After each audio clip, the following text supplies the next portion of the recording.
Member for King. Thank you, Mr Speaker. My question is to the Minister for Education. Can the Minister update the House on the transition from Year 7 to high school? The Minister for Education. Thank you, sir, and I thank the member for King for this question. I know that she's very passionate about her local schools. She's very excited about the opportunities that her Year 6 students, as they are now in her public primary schools, will have next year, as indeed the final cohort, the first cohort to be in that Year 7 to high school transition in the last group of students in Australia, after all other sectors and all other states have moved this way, so that the Year 7 curriculum, the national curriculum designed to be taught by subject specialist teachers in specialist learning environments, can be delivered in that way. The schools in King, the schools around South Australia are preparing to welcome those Year 7 students as they enter high school next year with open arms, with facilities that are on track to be absolutely ready, and indeed, sir, with a high-quality teaching workforce that will be eager and enthusiastic about their roles. Last sitting week, I was able to report to the House that in the last year we had 100 permanent primary school teachers already locked in to permanent secondary school positions next year, an important first step in the process. The second step in the process was a range, indeed significantly more than 100 teachers with placement rights in the system were able to have that placement allocated to them in high schools next year in Term 2. We know that historically some of these teachers have been waiting until the summer holidays or indeed even the days before Term 1 begins before knowing what school they might be working in. They now know in Term 2 this year what school they're going to begin next year, which is a great outcome for those teachers and a great outcome for those schools.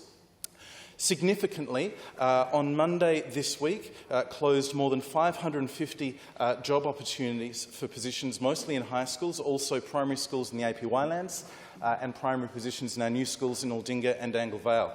And with more than 550 positions made available, I'm really pleased to inform the House that despite the naysaying of some that were concerned that we weren't going to have the level of interest from potential applicants, we have had more than 2,000 teachers apply for those 550 roles across our public education system, particularly our high schools. This demonstrates a significant level of interest from teachers who are enthusiastic and excited about being part of that workforce that will support Year 7s and indeed the junior secondary students and indeed the senior secondary students in our high schools going forward, meeting the expanding capacity needs of our high schools, meeting the needs of the Year 7s coming in so that they can get those specialist learning environments and subject specialist teachers. Hundreds of these teachers who have applied for these positions are indeed current primary school teachers, teachers who are currently teaching in generalist areas, who are excited about the opportunity to teach in subject specialist disciplines, potentially disciplines that they might have had an interest in at uni but haven't been able to drill down into. Those teachers, should they be successful in their positions that are being offered in the coming weeks, will now have the opportunity for further professional development moving into high school. It's a great outcome. Many of them are current primary school teachers on contracts. Many of them are current permanent primary school teachers. Many are teachers from other sectors. Many are graduates. The whole range of people who are applying for these teachers. Now, I'm also pleased to inform the House that of the more than 100 school upgrades undertaken as part of the Marshall Liberal government's record $1.3 billion investment in public education, there are indeed dozens of schools that are already appreciating some of their new facilities, and 5 schools at Parafield Gardens, at Balaclava, at Lefevre, at Plympton, and indeed at Salisbury, the Minister for Innovation and Skills alma mater.